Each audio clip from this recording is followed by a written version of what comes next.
Hi, everyone. Welcome to our short overview of trauma-informed teaching and healing-centered engagement.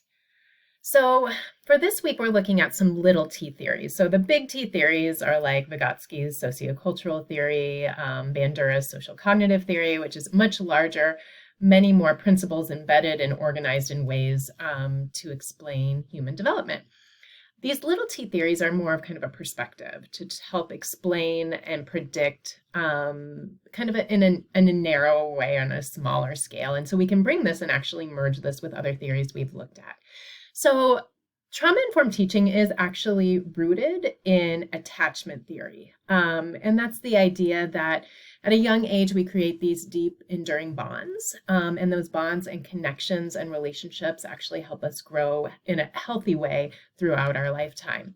Healing-centered engagement is also connected to that, but really it is built upon the idea of the concept of resilience. And so I'm guessing you've probably learned about this in the past, but it's the idea that we can face adversity, which, it's kind of hardships in our life, but we also can have a lot of protective or promotive factors, you look at the form benevolent childhood experiences that can help buffer against that adversity or balance it out. And that is what helps children rebound quickly from those hardships that are in their life.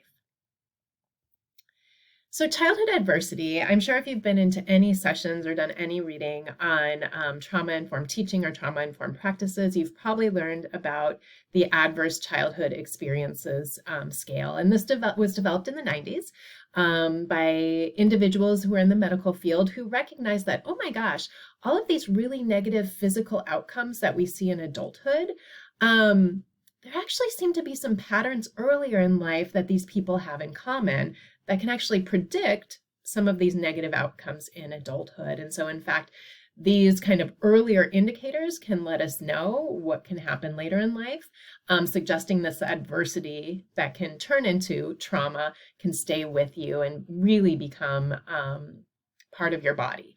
And they identified, and there were many factors, but the most kind of robust that they identified were within the category of abuse, neglect, and household dysfunction. And so this has been helpful in thinking about, okay, some of these experiences early in life can definitely put individuals on a certain track. And so we need to be aware and focus on those if we really want to promote healthy development. Now, there are a lot of limitations that we often don't talk about in relationship to this adversity scale. The biggest one being this was developed from a white higher socioeconomic sample. And so I believe the original sample was about 13,000 people, but almost all were college educated, identified as white, and had a lot of other supports that were going on in their life. And yet still there were really high rates of individuals who had different forms of adversity. And so that is one of the biggest things. It's a very narrow sample. It also focuses on home-related trauma. So as you see here, kind of it really points the finger on things that happen within the family and doesn't think more holistically about adversity that can be in a child's life. So it's a place to start, but in some ways it has given us a very narrow view. And we also need to consider that there can be school-based adversity that goes on in children's lives from, the labeling and tracking that goes on in schools, bullying that students might experience, different discipline practices that are really unjust. There's community-based adversity that children can encounter, community violence, food insecurity, police brutality. Really, anywhere at any time, individuals can be deeply impacted by racism, ableism, homophobia, and sexism that can become embodied as a form of trauma as well. And so what we do know is we need to expand our understanding of this and understand that much of the earlier research that has currently become popular has been biased. But we know that trauma, starting as adversity, but when it really impacts the functioning of the brain, can come to the level of trauma, impacts the body. And you can think about this if you consider how you might react if a bear all of a sudden walked into the room. So I want you to just for a second think about that. You are sitting at your computer or whatever you are doing right now, and a bear enters the room. Well, how would you respond? So sitting here thinking about this, you might be like, okay, well, I can get under the desk really quickly and kind of sit there and be still, or I can sit really still in my chair and make no movement and hope that the bear won't recognize me. Maybe you can send your dog after the bear, throw something, distract the bear, and then try to run out of the room, right? Like you're thinking through all of these options, okay? That might keep you safe, that might protect you. The truth is, when you think about how would you respond, we have no idea.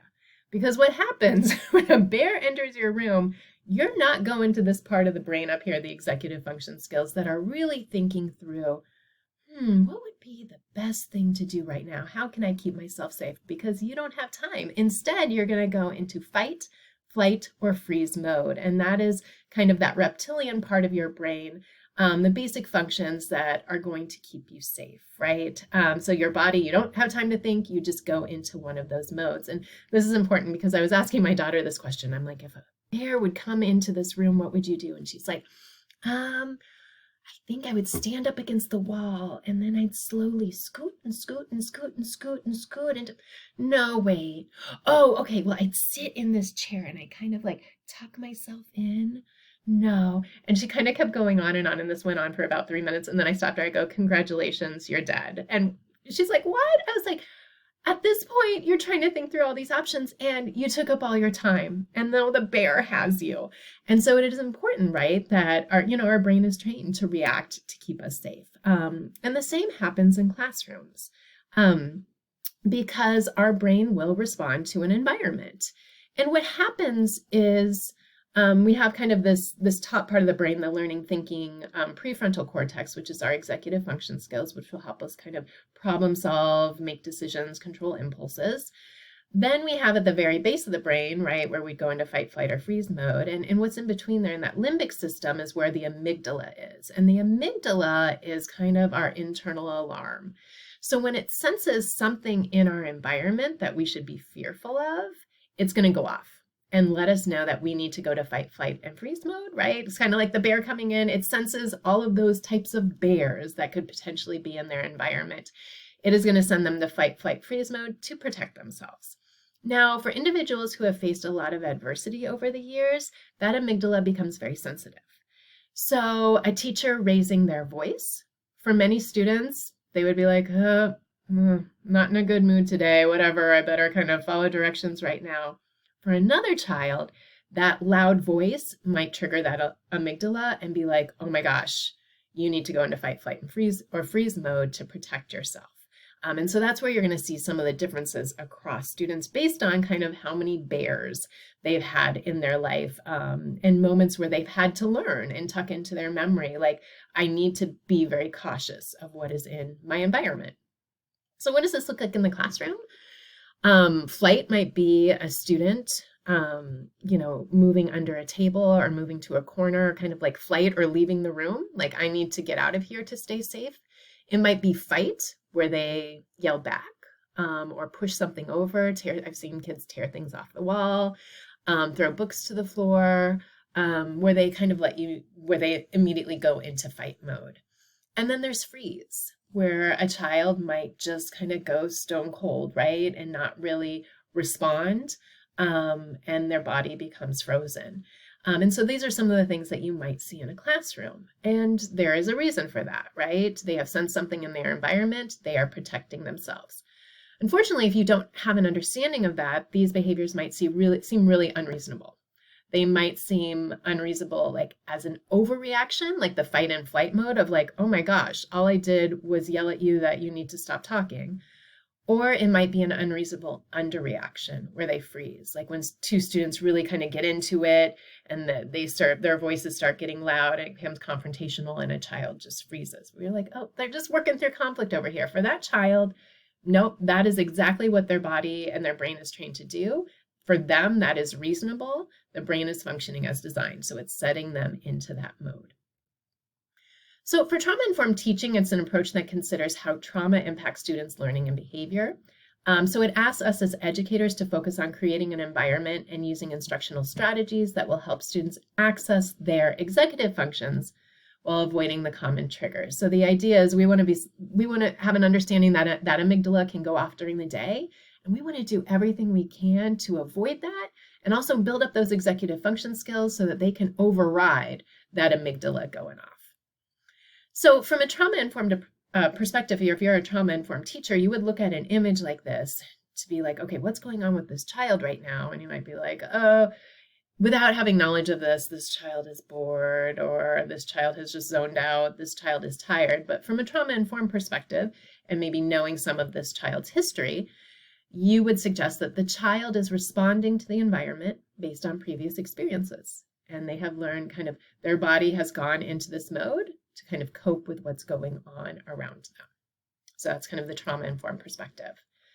Now, there have been some issues with how we have translated kind of all of the data and information from the medical world into the educational world. And so I want to make sure that we're clear of what we should be and what we shouldn't be as educators. So, this came out of the field of medicine, psychology, and social work, where in those fields, the idea is you diagnose and you treat, okay? You pathologize and you intervene, and that is the role kind of those individuals. And that makes sense. They identify kind of trauma or adversity, or they identify something that is wrong in the body, and then they go about finding a way to treat that. In education, that's not what we're about. It's the idea we are creating environments where children can thrive and learn. And so when we think about trauma, it's about humanizing trauma and its effects. Understanding you walk into a classroom and you probably have at least one child who has been deeply impacted by adversity in their life. You don't need to know about it. If they want to disclose that, that's fine. You don't have to have that knowledge. You don't need to sit with their story. But you have to have an understanding in any classroom that is the reality. And in fact, it's probably the majority of students that we work with. And so the idea is I don't have to know your story, but I have to know that my goal is to create an environment where everyone can be successful. And so I need to be aware of how bodies respond and brains respond to their environment. And I know that I can help build up that higher order thinking, those executive function skills by doing social and emotional learning and all of these other executive function tasks that can help build up those skills, right? So education builds resilience in that way. The other thing that we can do is avoid common triggers or create kind of plans for how we're going to address these with students, because some common triggers for students who have been impacted by trauma is unpredictability or sudden change, transition from one setting or activity to another, loss of control, feelings of vulnerability or rejection, confrontation and authority, loneliness, sensory overload, too much stimulation from the environment at one time. So these are common triggers.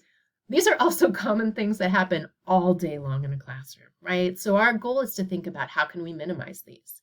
If there is loneliness with a child, how are we helping build up friendship and meaningful friendship in the classroom? It's not just being surrounded by people, but being satisfied with those relationships.